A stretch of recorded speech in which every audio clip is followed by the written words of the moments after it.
That's a fact. That's Lawrence. No more room in hell. The dead walk here. Welcome to Three Corners of Horror. I am Joe, the psychologist, and you normally see another corner. He's off tonight, but we have a new corner joining us. And tonight, this is Brian from the I Like It Spooky Horror Podcast. How you doing? Welcome to the show. Good. Thanks for having me. How are you guys doing? We're doing Pretty good. We're pretty doing good. Yeah. Other than your, your bashed head. I know. Yeah. So I was telling him before we logged on that I was doing some yard work, and I hit my head, and now I've got some Frankenstein's type of scar going on my forehead right now. At least it didn't swell up.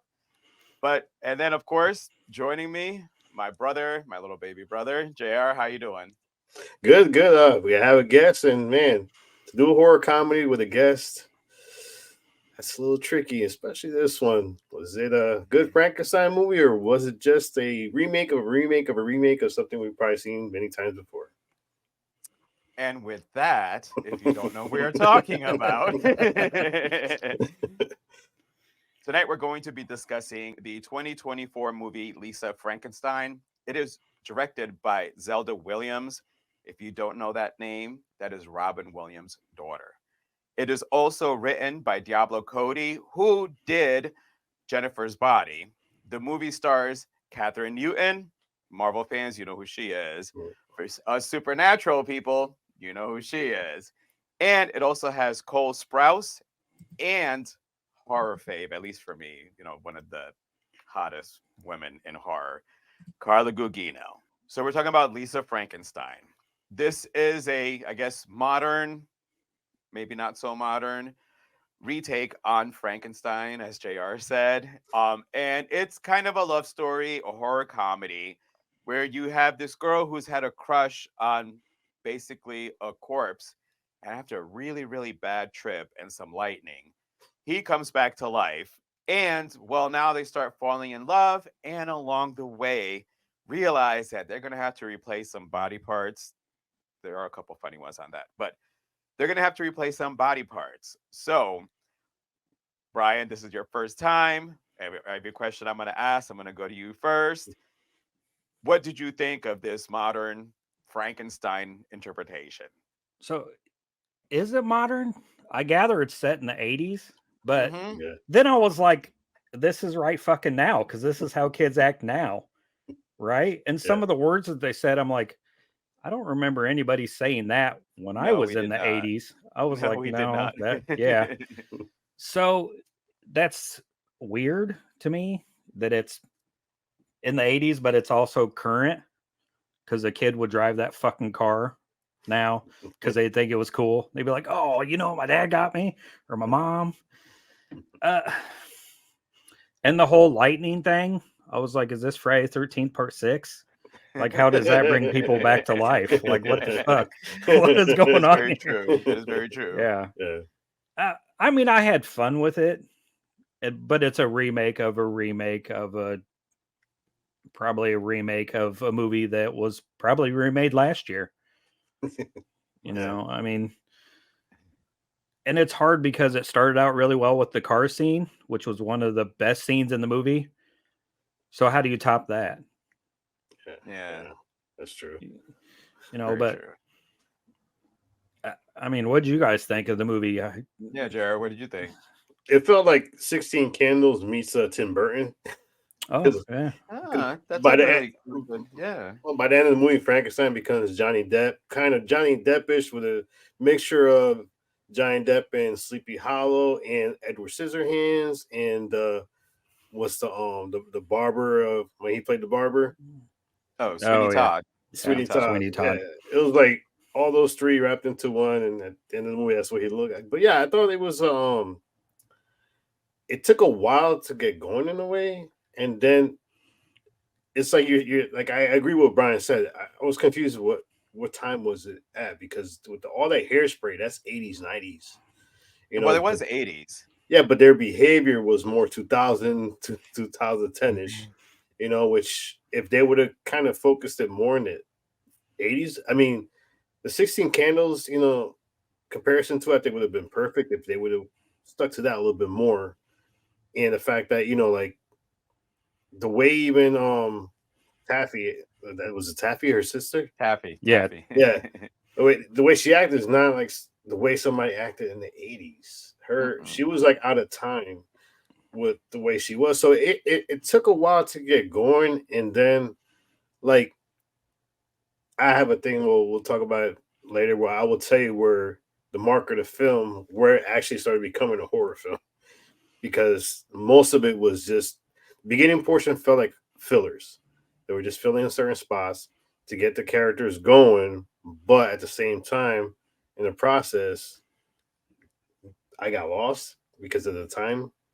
But yeah, it was, I enjoyed the film once it got going, but it just took too long to get going.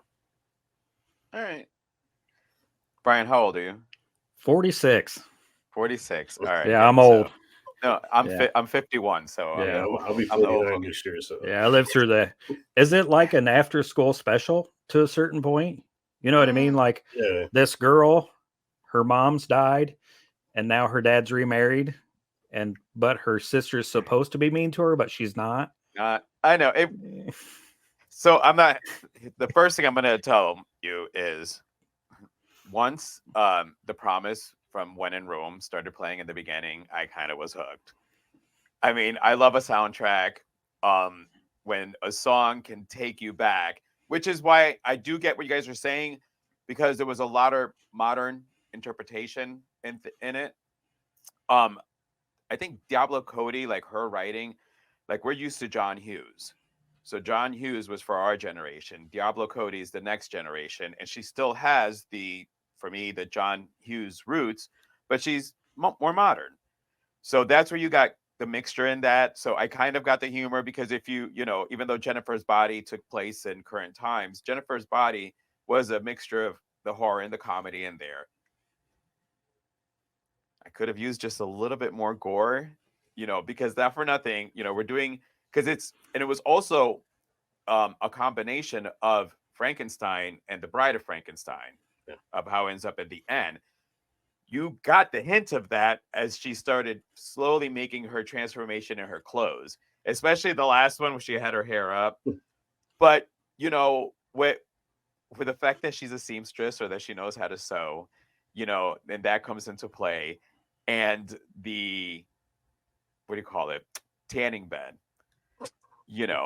like that could have, like some of this could have brought some pretty good gory stuff to this movie. And as I watched, it was fun, but I was waiting to see both of them going on this tour de force massacre to get him all these parts. Because the other thing, he kept getting better after only certain parts. Well, where'd they get the rest of that? So, Brian, I'm going to go to you first, because like I said, it's a horror comedy. I think this was going for the young audience also, as well as the older audience, which they've kind of tamed it back. And some recent horror comedies were able to still keep some of that gore. And we're talking about kind of Frankenstein here. So did you feel that the gore was kind of missing in this movie? I mean, if you go back to the original Frankenstein and Bride of Frankenstein, which I've never seen the original Bride of Frankenstein. That's one of my huge holes in my horror viewing library. There's no gore in those movies. There isn't. There isn't. But you made a great point with the song at the beginning and how the movie starts out, and maybe the blending of the 80s and the current. You're pulling in people our age, maybe, into their 30s because of the music, but you're pulling in a younger crowd too, because they get that. Yeah. They get that going to school. So they did, if that was what they were going for, they did a great job at doing that. But you're not going to get your gore hounds or your hardcore horror fans. But I have friends that are hardcore horror fans that love this movie. So, we talk a lot about gateway horror on the podcast. This is one of those, if you're maybe 12, 13, you can watch this because there's no nudity. There's some sex that's implied. There's only a little bit of blood. You don't see anything really. I mean, the guy's hand maybe getting cut off. You see afterwards. Yeah. I mean, so it's a great gateway horror film to bring people along. I mean, my 5-year-old watched the first half hour of it and there was nothing, and then she was mad I made her go to bed. I mean, but she's 5 and she's probably seen stuff that, adults haven't seen. So if that's the category you want to put it in as a gateway film, it's perfect to sit right there. All right. Yeah. Maybe they would have been good doing like an R-rated version, because this was PG-13. I think so. Yeah. Yeah, I think it would, which a lot of movies are going to, because they want to pull that younger crowd. Yeah. And they want to pull the parents, because the parents maybe take those kids to the movies or drop them off, But yeah, if it's sitting right there, it's perfect for what it is. Yeah. I like that gateway thing that you said. I mean, it actually, that's a pretty good way to put this movie. Yeah. Might use that for a little bit later. What about you, JR? Well, here's the count. So it took 45 minutes into the movie for the first kill scene. So, but I'll be honest, I did not mind not having that much gore, because there's some movies that you don't need the gore to tell a good story in a good movie. And the fact that the gore wasn't a primary aspect of this film, should there been a higher body count? Maybe, yeah. I think maybe a higher body count where you hear missing neighbors, or just not Janet, the kid, and then eventually, the guy in the bed had the best. Yeah. But there's just basically 3. There was only 3 real deaths in this film. Now, if they would have went with the body count, because the one thing that kind of left me wondering, like you guys kind of stated, is so when he got the ear, he got younger a little bit. Then when he got the hand, he got younger a little bit. Or I think if he would have had more body parts added to him, you could understand why he's getting younger. Being the fact that we didn't get that, kind of left you questioning, how's this guy getting younger? And if he's getting younger, why is it that his tears still smell like crack? Well, he had to get the body part and then go cook in the easy bake oven for a while, right? And then he got younger. Well, that's what I'm assuming. Yeah. So for me, because what JR said, and that's what I wanted somebody else to have mentioned, is that so the first part was the ear, and he goes into the tanning bed at, I forgot what was the name of it that they called it, full plosh or something like that. And he came out and he didn't look like a decaying. He started looking a little better.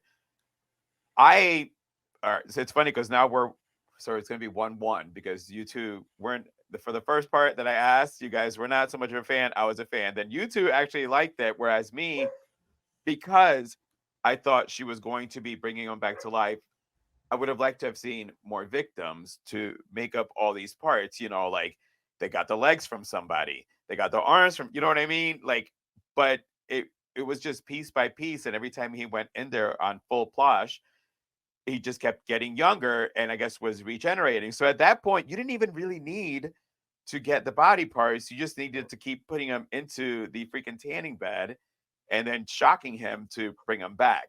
So, and I guess I shouldn't have said gore. I guess more kills, just more. There should have been more to making him, as opposed to, like JR said, 3. It did take a while for you to get to the first victim. Yeah. Oh man, I was not happy that it was Janet. I thought she was going to be in here longer. Actually, I would have loved for her to have been a longer antagonist in this and been one of the final parts that they got, instead of her going in the end. But her character was hilarious. I mean, like I said, I think I've seen almost everything that Carla's been in, including TV series. Like she's such a good chameleon actress. She can do so many roles, and that role, Adam and I were dying laughing how mean.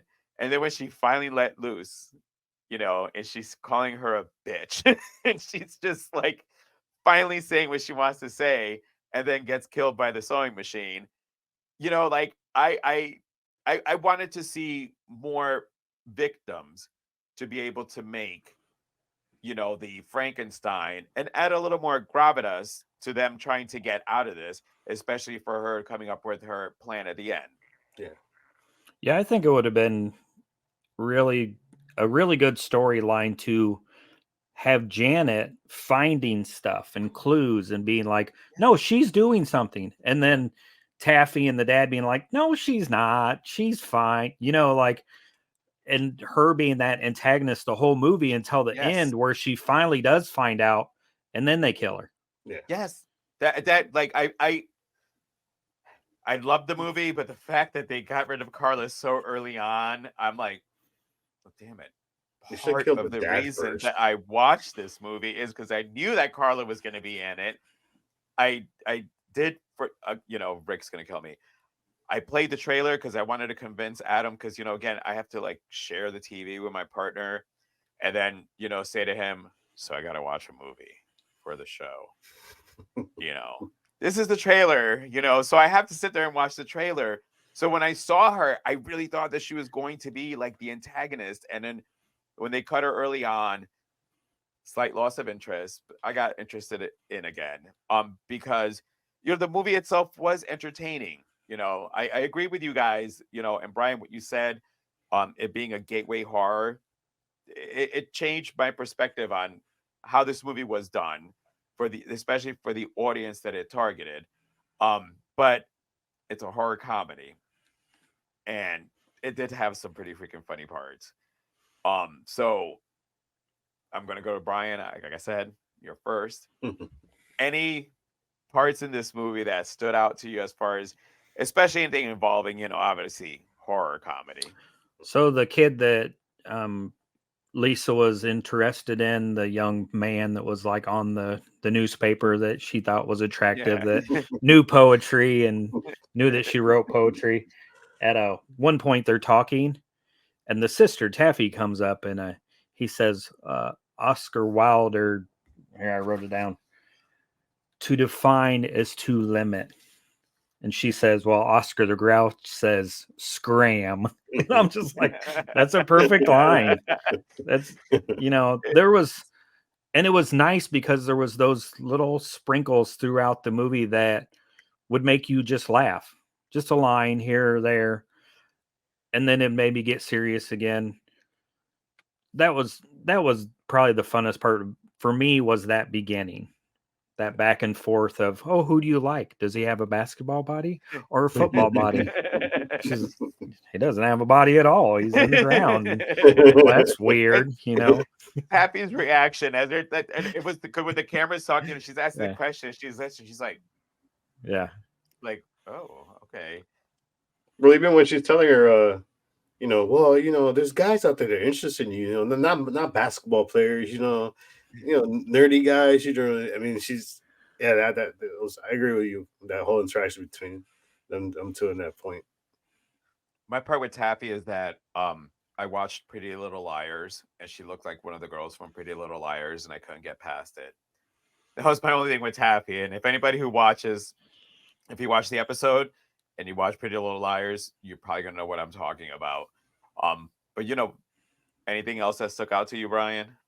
Well, you bring up Pretty Little Liars. That group, Taffy's friends are like the Pretty Little Liars girls, or they're the Mean Girls. Yeah. You know, from the movie Mean Girls. They're that. And you had girls. said 16 Candles earlier. I thought got some like Breakfast Club vibes from some of the characters. Yeah. You know, like they're all kind of like, this is the goth, this is the popular kids, this is the, you know, the nerdy kids. And that's why, like I said, Diablo is for the next generation, and Diablo put in so many like Easter eggs for the 80s in there. As you said, I guess a trope when you pick all the characters, you know, they were all in there. It's the same way that our 80s that we grew up on, how they were. So I thought as far as like 16 Candles, like that's a great reference. I mean, this is just a kind of an 80s movies, I guess, trying to be an 80s movie. not totally. And being in my 40s when she's getting him in the shower and she's like, this is Taffy's station, let's turn it to the college station for people with feelings like us. And I thought, are college stations even a thing anymore? I mean, No, they're yeah, not. I was like, damn it.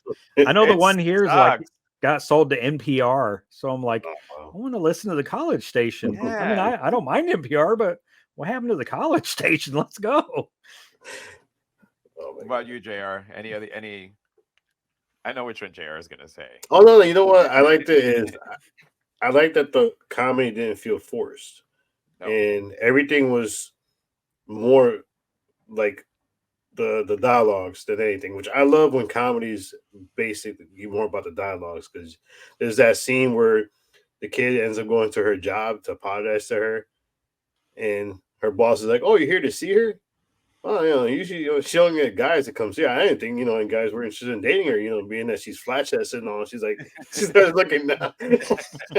I mean, the little subtle comedies were just hysterical, and yeah, that scene you had even the scene where like she's talking to the creature, and he starts flipping out like, oh, don't you start going Kirk on me. I mean, the little things like that were just hysterical for me, because I enjoy comedy like that that's not forced, that you see the joke coming and it kind of disconnects you. But even the dad played your stereotypical 80s dad who was so disconnected. He was Yep. the weak one, because the woman was always the stronger one in the 80s films. And even the way he described her when she was missing, oh, she's very nice. She's very nice. And then, Taffy like, no, she could be a bitch. And no, she's always been nice. And then, I mean, at the end of the movie, they're standing there. Oh, let's go see your mother. Then afterwards, we could go to Fuddruckers. And I mean, who? I mean, it's just I like the comment. Like, I know the probably the funniest entire scene. I didn't think the funniest scene was what happens to the guy. I thought when they were in the closet and he's pulling out all the toys, and she goes, "Oh, that's a back scratcher for your back." and then she goes, "Don't touch the top. Don't touch the top." And then later on, she uses it on. I mean, he uses it on her, and then he's like, "Well," she goes, "Well, my aunt gave it to me because she said something will make my personality better." I mean, just a little stuff like that. I thought she did a great job as a character with her lines, because she was very interesting throughout the whole film. Yeah. Because she had her going from innocent to going to this goth chick to going back to innocent. I mean, she reminded me a lot. You're gonna go back to the Breakfast Club. The girl that sat in the back, what's it? Ali Sheedy. Ali Sheedy's character. Yep, yep. And then Taffy's friends kind of reminded me more of the group of girls from the movie Heathers. Yes. Yeah. Good shout out. I love So- Heathers too. Because that one scene where she was like, "Oh, I'm gonna go home. Would you guys give Lisa a ride?" And they're like, they're all just looking around.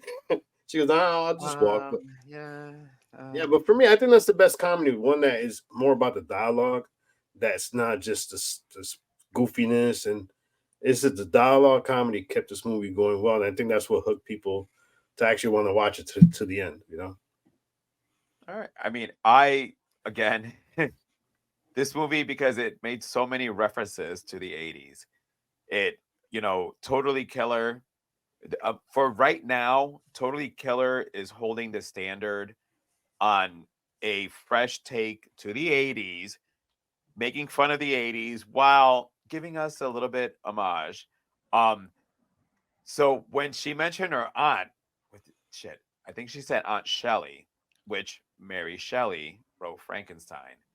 So I loved that she's like, "Oh, my Aunt Shelley." She's like, "She thinks I should be like this," and it's just like, did you just catch that? So I liked the little, just how Diablo put in certain things in there. And it's funny because I was looking up first sci-fi horror, and I think it was because I was looking up something for space. The two things that came up was Frankenstein and that Man in the Moon with the missile hitting. Those are the two first things to come up. So when I'm watching this movie, which a random thing that I was looking up the other day, the both of them being in there, and it was when she shut the doors, I had the lights, whatever you call it. I did do my whole ceiling when I went to bed at night. I turned off the lights, everything was glowing. The way that it looked down there, that totally took me back. The sarcasm was definitely 80s. I will say, I don't know if you guys, I kind of thought that Taffy had a crush on her dad, on her stepfather. I think her stepfather was more the. I think it was actually both, because she kept on going, "Daddy." The way she said it wasn't the way that your child or stepchild would call you daddy.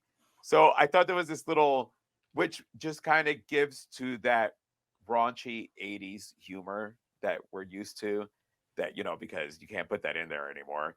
But this movie actually, their humor crossed a couple of those little boundaries that unfortunately writers have been scared to cross with the times that we're in now. So because like I said, I'm the one, you guys maybe not, but if you watch it, I'm curious, you can leave it in the comment. It just, in some 80s you can get where the stepdaughter and stepfather, and it was just the way that it was said but never fully implied, it just gave that raunchy 80s humor that especially the three of us are used to.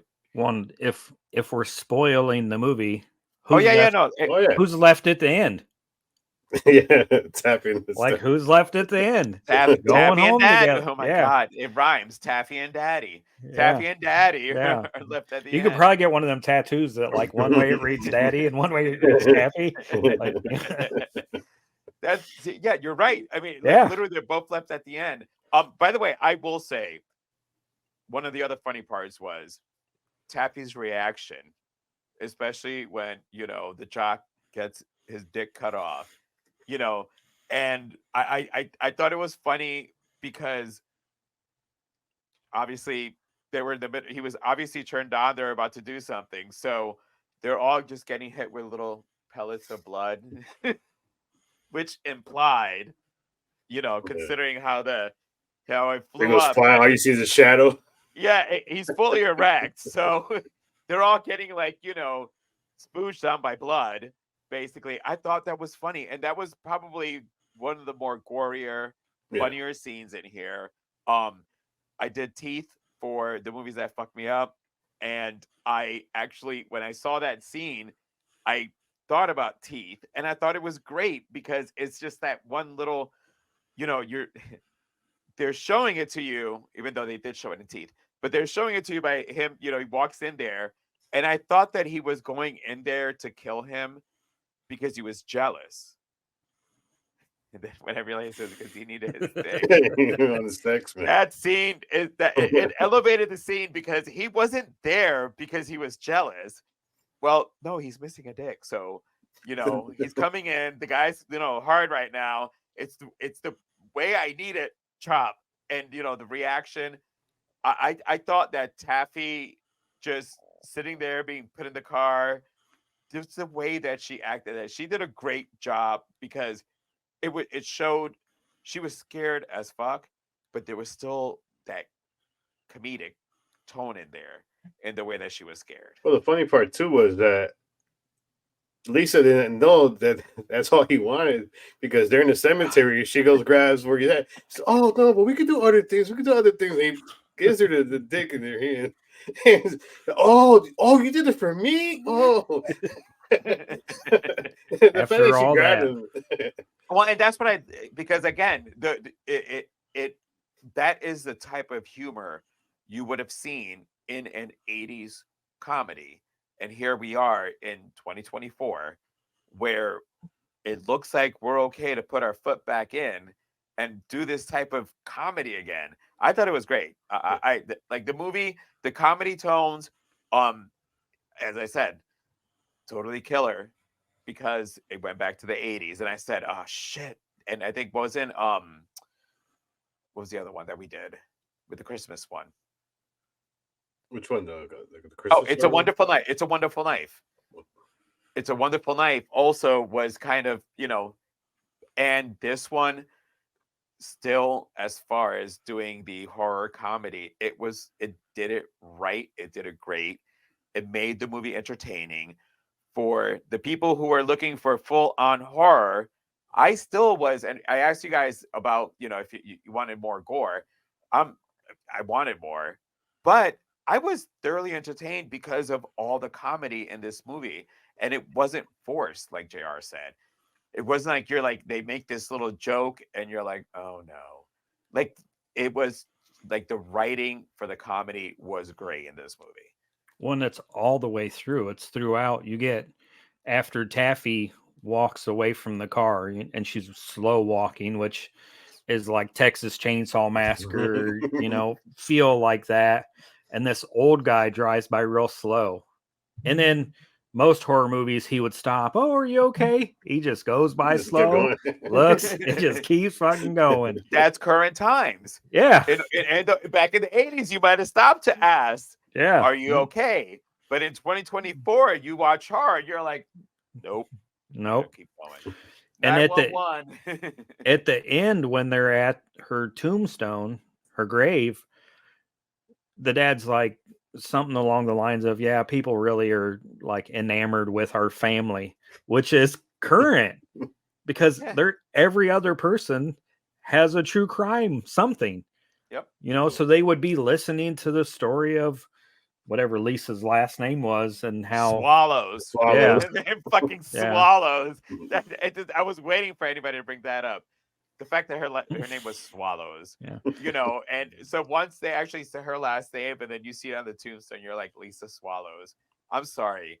That's, again, for me, that raunchy humor, because a dirty mind, somebody who loves dirty humor would read Lisa Swallows. You know what it's like, I thought it was great that she had that last name because it gave the same way that characters in the 80s were written with either last names. I mean, come on, Boner, from the Family Ties. Oh yeah, from Growing Pains. Yeah, and it was a short for something, but it was another thing that again, it because it's supposed to be a modern take, like Brian, you said, but then we're in the 80s, but then we got some modern stuff in there.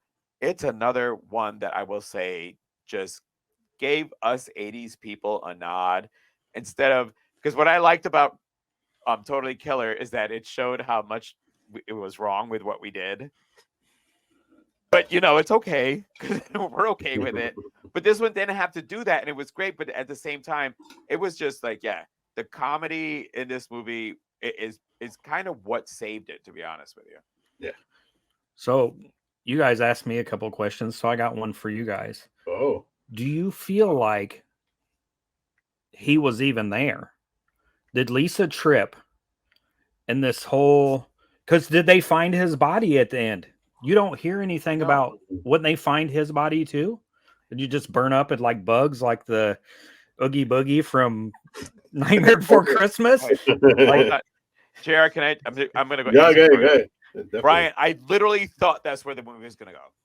I thought that it was that all the stuff that happened, she's going to wake up in bed and realize she had a really bad trip, and the whole entire I did 100% think that was going to be the real final twist in the movie, was that she just imagined the whole thing because of a bad trip.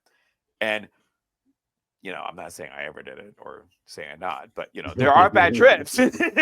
So if you're from the 80s, especially anything involving acid, you would think that at the end she woke up in bed and went, oh shit, I had a bad trip last night.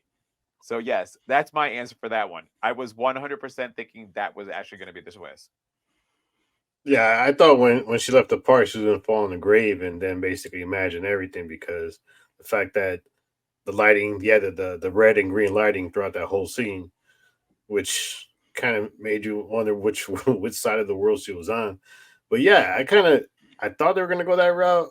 And even at the end, though, where he's talking and they're laying down on that bench, and you're still wondering, like, hold it, this dude's like full human now, like talking up a storm. Tan bed's gone, so technically, He's restored. He's back to human. if he's restorative, that's just an imagination. That's true too. Yeah, they're in the afterlife, maybe. Yeah. Remember, which goes back to another. It's like 70s, but we watched it mostly in the 80s, and there was that whole big theory with Grease that she imagined everything because technically they died throughout. They died, so she imagined the whole thing that they were in high school together. So it's kind of almost the same thing, but yeah, that would have been interesting to take if they would have just did it that way, and then basically Taffy finds her dead in the grave, But yeah, that's a good question, man. It is. My other By the question. way, oh wait, so I got another question. Wait, so you totally did think that it was that she had a bad trip? I thought she had a bad Yeah, trip. or a drink. Yeah, a drink. Yeah, because I what explains any of it them not finding a body when he's Dude, no, everybody again, burns up.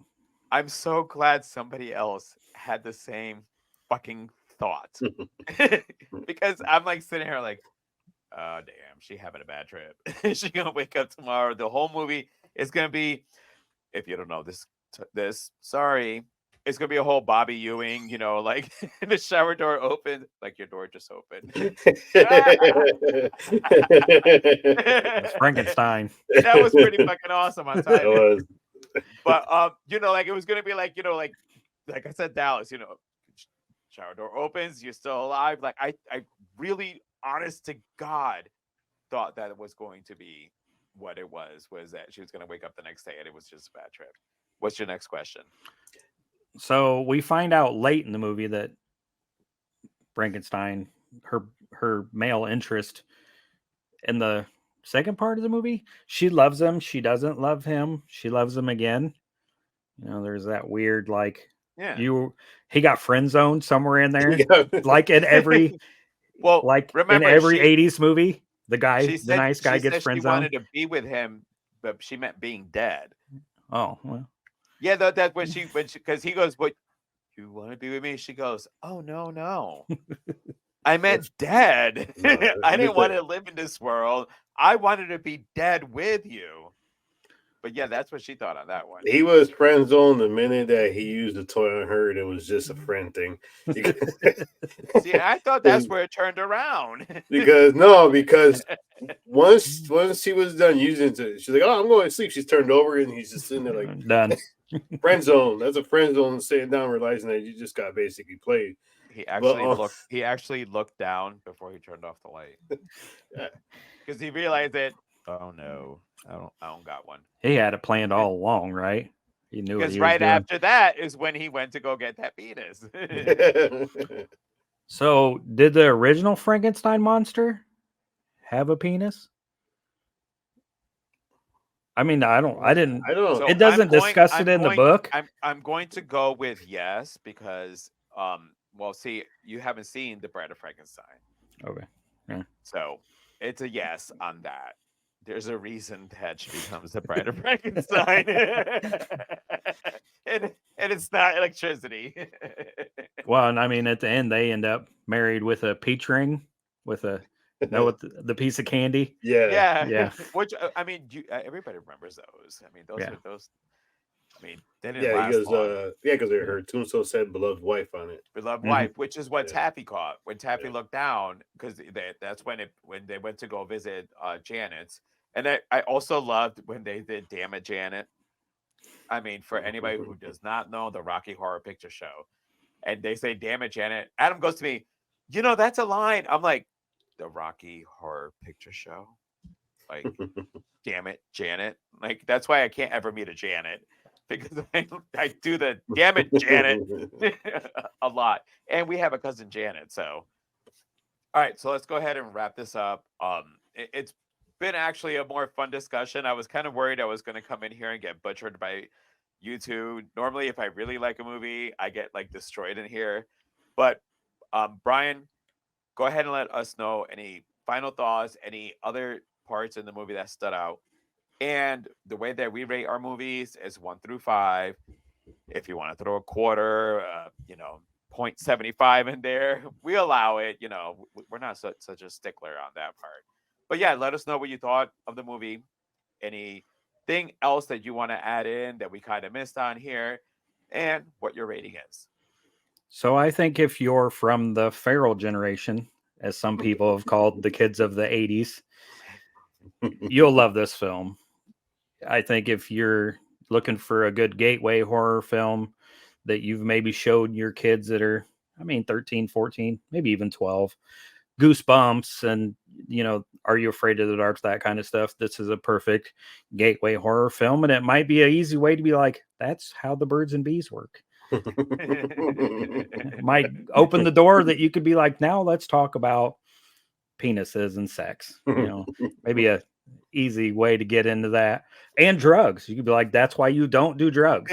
don't take a drink that somebody hands you. Yeah. Make sure you pour your own drink. So, and introduce them to some good 80s music. So I always waver on movies.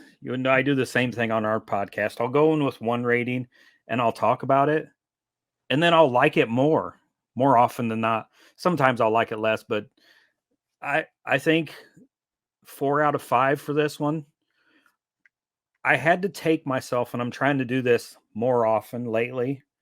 I went and seen Late Night with the Devil a couple weeks ago, and I was like, I'm just going to turn my phone off and enjoy the experience and realize this is a movie. Some of it's going to be true. Some of it's going to be, fake, but just find a spot to sit and enjoy it. Because I work in healthcare and I've been through the pandemic and I've been through all of that. And I just need in life to enjoy stuff, and I had a good time with this. And this is something that I would have my girlfriend watch. She's not a big horror movie fan. And you had talked about screening trailers with your partner.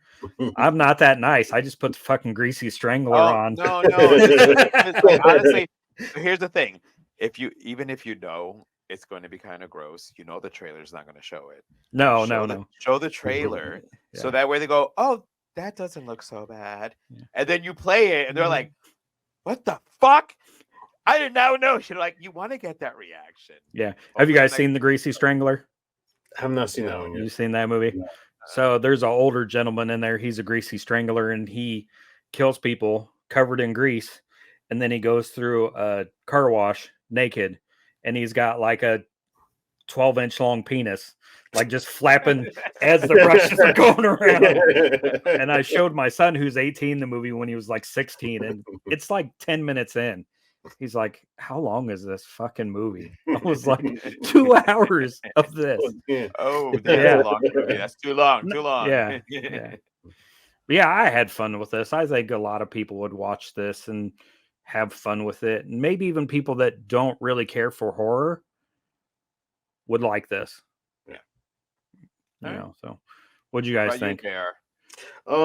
See, for me, and Joe knows this, and PG, when I see PG-13, immediately I get shut down. I get shut down because there's only very few PG-13 horror films that I think pull off well. This one was one of them because it was, like I said, it wasn't about the horror in this one. You didn't mind the story and the fact that you throw the little comedy into it, and the way the type of comedy it is, like I was saying before, dialogue comedy, where it's just you got to pay attention to the words of conversations, which a lot of people are more interested in seeing body parts flying or just blood all over the place, where this one drove you through the storytelling in such a comedic way that you did not get bored. There's even that one scene where Lisa comes down and Taffy's, sitting there with her dad, and she made a joke, and Taffy's like, "Oh my God, was that a joke?" And she starts laughing. And Dad, that was a joke. It was not a very good one. He just put his head down and started reading the paper. I mean, it's subtle comment like that. It's so great. And then when you wrap it around in a horror type element of a story, I mean, who doesn't love the Frankenstein storyline? And even though it's been done so many times in so many different ways, this took a unique interpretation of it and made it fun. I mean, I was hesitant once I seen Frankenstein on it. I'm like, what are they going to do now? And the fact is, it's a PG-13, But in the 80s, the type of humor we used to grow up was considered PG-13. 13. Yep. So the ratings stood the same for the type of humor that Yep. we grew up watching. I did not mind, like I said, did not need the gore. I thought the cast was tremendous. Each stood on their own. Each had their separate type of unique characteristics that made it great in this movie. I'm gonna give it a 4. I would have gone more, but my only knock on the film is it took a little too long to get going in the beginning. I'll be honest, I had to go get a cup of coffee because it was and I like slow burns, but this was so slow for me that I'm literally like drowsy. Like, all right, get up, rewind rewind the last 10 minutes that you slept on, and watch it again. And I enjoyed it. I think it's definitely like what Brian said. I think this movie's for everybody. You don't have to be a horror fan. If you're a comedy fan, you'll enjoy it. And yeah, I mean, I told my wife about it. I was like, I'm watching this movie, and it's your type of comedy, but I got to get coffee because I'm falling asleep a little bit. She's like, oh, so the type of movies I like is no. I said, no, you'll enjoy it. I'm saying you enjoy it. It's just I need to get coffee to really, really watch it. And once it started getting going, I thought it was a fun film. I mean, even the last scene where the cop comes, you guys shouldn't be around her. He just picks her up, walks up, throws her in the dish, and then she just falls, and he walks away, and he's ready to get his penis put on. I mean, for me, actually, so I would have gone a little higher, but this movie did one thing and nobody mentioned yet either. I hate musical numbers in a horror movie. So I would have gone higher. And I did love the song that she sang. I hate musical numbers in a horror movie. It was like my one thing I just did not like about the movie, to be honest. And it's a small thing, to be honest with you. But the thing is, it's just like, I'm like, ugh. And it's because I sat there and I'm like, fuck. JR's going to get pissed. She's singing. JR's going to go, oh, God damn it. There's a musical number. And I'm agreeing with him on this. Like, it was the one thing I did not like. But overall, again, you have no idea how much I love that song, The Promise. And when the movie starts out, and what you're actually seeing while the song is playing is what happened to the creature up until that point. So seeing all that and that he never married, it was like a great intro.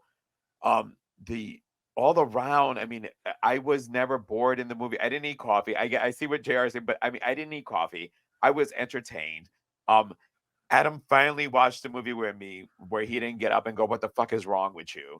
So, and when I was done, he goes, I really like that one. And I agree with him because not all horror movies have to be, gore. I asked you guys that question because we're horror fans. We come from the 80s and we're used to a different type of stuff in our horror movies. But the movie was great. It was fun. You're entertained. The JR, as you said, great way to put it. The comedy was not forced on. It was very natural. The whole movie, Diablo Cody did great. This was Zelda Williams' directorial debut. I thought she did great. I mean, we're talking about Robin Williams' daughter. I mean, the guy is the fucking godfather of comedy. He's the king of comedy, and here we have his daughter who remembers how raunchy daddy can be, which is why that whole daddy part is kind of funny. That's why I'm like, I in my head as I'm watching this, I'm like, there's so much little great nuances in this movie. But for me, what really truly hit me was like I said, when I looked up first sci-fi horror, and all I got was Frankenstein and The Man on the Moon, and then this movie, which randomly has both of them. I was like, wow, this is just so. Yeah, this is definitely a movie that I would recommend. I'm probably going to use that term a lot, Brian, gateway horror, because there is, like me and JR, we got introduced quickly to this shit. I mean, we and you, Brian, like we saw, if it wasn't with an older sibling or, cousin or something or friend, who put you this horror movies. And in the 80s, we grew up watching some really hardcore shit. So this was a great movie. I'm also going to give it a 4. Like I said, I would have gone more if it wasn't for that singing part. And even though I love that fucking song, I get taken out of a movie unless I'm watching a musical where all of a sudden we have a musical number. Like, what was it? No One Can Save You, or No One. What was the name of that movie, JR? Oh, with the alien one? Yeah. I think no one would save you. No One Can Save You. Yeah. That movie was great. And then it got to this. And it got to this musical part. And all three of us, well, Rick, all three of us did not like the musical part. So I literally thought, shit, JR, as soon as we got to that part, I'm like, this movie just got fucked up because JR is not going to be happy that there was a musical number in the horror movie. And I would have kind of had to agree with him because I hate those in there. All right. As with every new guest that we have, we're going to ask you to provide us your top 10. And viewers, we're going to provide you all the information for Brian's social, for I Like It Spooky podcast. So make sure to follow. Click on all those things below because, you know, it's a great show to listen to. So, Brian, let's hear your top 10. So honorable mentions. I get 2. Stir of Echoes, which kind of blends horror. And The Autopsy of Jane Doe. It's another good one. Yeah. And then we'll get into the top 10. And this is where being a child of the 80s kind of bleeds into this. Number 10, Cannibal Holocaust. Oh, look at that. It's always hard to put that in top 10. I should probably put it higher, but I mean, it's pretty controversial. Number 9, 7. Number 8, Son of Godzilla. And only because I love Godzilla. And I love kaijus. But my 5-year-old, this is her favorite Godzilla movie. So I have to throw that in the top 10. I actually called my dog when I tell her to speak, and she's like, I'm like, come on, Godzugi, speak. And only certain people of the 80s understand when you go, come on, Godzugi, that you're talking about Son of Godzilla. Number 7, and this one's a new entry into my top 10. I watched this movie probably a month ago. I'd seen it before, but I watched it again. I realized how great it is and how much I love it. Behind the Mask, The Rise of Leslie Vernon. Yeah, I heard that's a very good film. Yeah. I heard it's a real good one. Yeah, is that found footage? Yeah, it's a mockumentary kind of. Yeah, about a serial killer, and these people are following him and filming him for a story or a movie. JR is the found footage person, so I heard of that one. People rave on that one a lot. Mm-hmm. Number 6, I talked about this one earlier. The Greasy Strangler, just a ape shit, low budget, just a fun horror movie with a lot of goofy stuff in it. I gotta check that one out. Yeah. Number 5, Friday the 13th Part 5. My favorite Friday the 13th. It's the one with Roy as the killer. You know that one? It's the ambulance driver is the killer. Oh, yeah. Oh, yeah. That's so random. That's why these lists are great, because it is your personal, what you find favorite. That's Rick's probably gonna love that when he watches. It's sleazy, and it makes more sense than Jason being a fucking zombie, because that's what we get in Part 6. And it's like, if Jason dies in the second and third one, it makes sense that he would, or fourth, or however many he dies in, that someone would use his lore to commit these murders, which he does. Number 4, The Devil's Rejects, just another sleazy movie. Rick is gonna love this. Number 3, The Legend of Boggy Creek. I love that movie. Another found footage kind of mockumentary from the 70s. Nice. That will, I don't know if you've seen this, Joe. If you put it on late at night, you will fall asleep. It's like Mutual of Omaha Wild Kingdom movie. It's like, it's just one of those that, like, you fall asleep. And I actually saw it at the drive-in for the first time with my son. And then I don't know if you guys know who Joe Bob Briggs is. Yeah, who that is. I wrote a letter to the show, and he read my letter on the show. Awesome. And it talked about Boggy Creek. Awesome. Yeah. Number 2, and these two kind of flip a lot. The original My Bloody Valentine, my favorite slasher film. Yes. Yeah, I want to live in that town in fucking Canada at that time. I am on this channel. I am the Canadian horror fan. Yeah.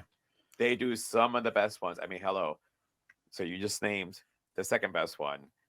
I'm curious to see what your number 1 is now. My number 1 movie, Return of the Living Dead. My Oh. favorite zombie film. All right. A black comedy. I just love Return of the Living Dead. I don't know if you can see behind me, but poster. Oh my God. Poster. Yeah. Nice. Mondo, Japanese Mondo, it's just my favorite. Just so much fun.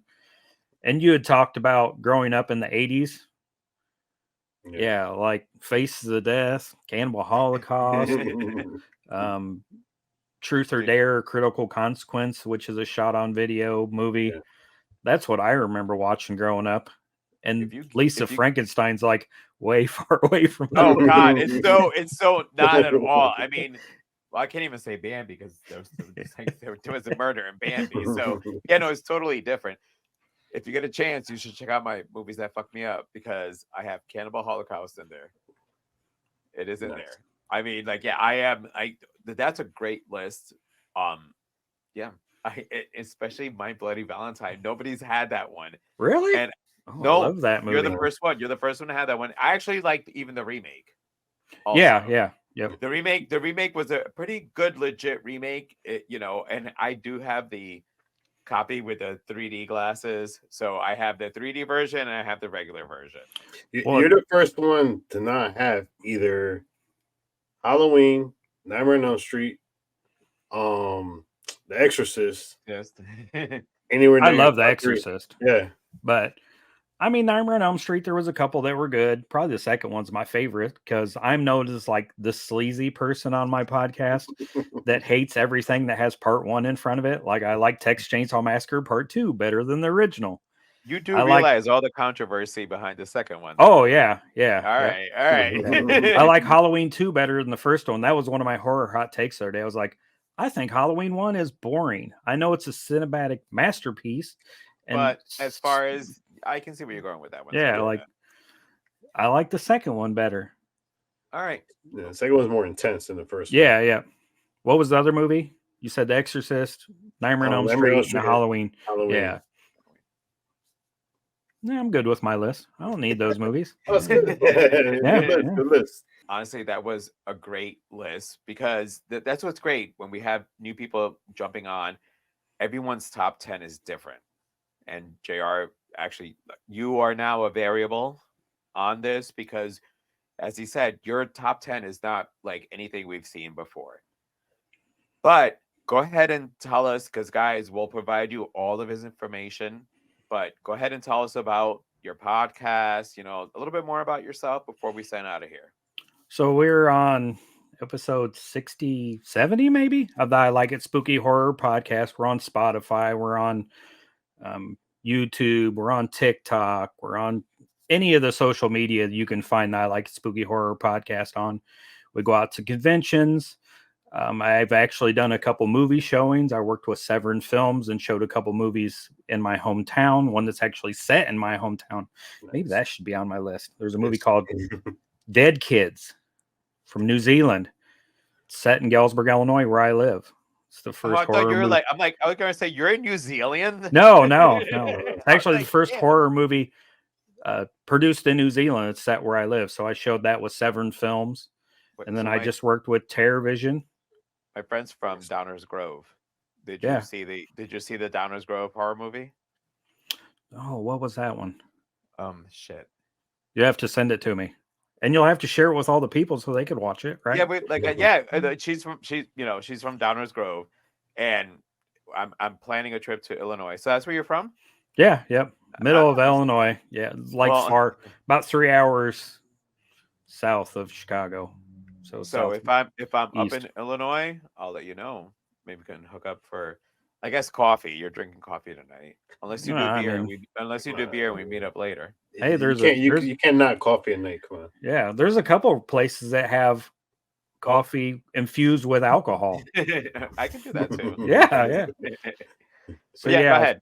Yeah, I put on a couple showings with, like I said, Severn Films and TerrorVision. We showed Blood Car, which was that was just a blast. You guys should check out Blood Car. That's on Tubi, right? Yeah, it's on Tubi. Yeah. But TerrorVision put it out on Blu-ray. I'm a big physical media guy. I love my movies. I think physical media should last forever. Yes. Because Definitely. half the movies on my list, if it wasn't for physical media, they'd probably disappear. Who's gonna watch Cannibal Holocaust if it's not? I gotta say, I mean, like almost all the movies that have shown up on the movies that fucked me up were all rented on VHS. Yeah. I know, guys, you don't know what that is. It's like a really big cassette, and it went into this machine called a VCR. And you like, depending, I mean, you could have been fancy. You could have had the one that you pushed in and it just brought it in, or the one that you put in and you had to push down. Either way, us in the 80s, we grew up on VCR horror movies. That was the way to fucking watch them. There was no HD. That shit looked grindhouse. And that is the way that horror movies should be watched. And if you watched it too many times, it would like break and you'd cry yourself to sleep at night. Yeah, we make it out to conventions. We go to events and all that good stuff. JR was talking about you guys did some short horror movies at one point. Yeah, they're in our channel. You could check out our channel. There's three of them there. If you guys do that again and you want to submit it, I am one of the judges for the Halloween-a-Palooza Film Festival in Ottumwa, Iowa. So make some more movies and submit them so I can watch them. Yeah, I love. We'll fly out over there and stuff. Yeah. I don't know if you know. Well, you can't fly into Ottumwa, Iowa. I mean, maybe you can, but be like on a pigeon. You couldn't fly on a plane. Yeah, and I love movies and I love building a community and hanging out with people that are, like Lisa Frankenstein and cool movies. So it is a good movie. Yeah. And thank you guys for having me. It's great. Well, thank you for joining us for this episode of Lisa Frankenstein. Brian, thank you for coming on the show. Can't wait to have you on again. Another 80s brother. I mean, guys, you really should check out 80s horror. It's the best horror movies out there. You can do 70s. It's okay. That's part of the 80s too. But until next time, make sure to subscribe, hit that follow button so you can get any updates. And until next time, ta-ta for now.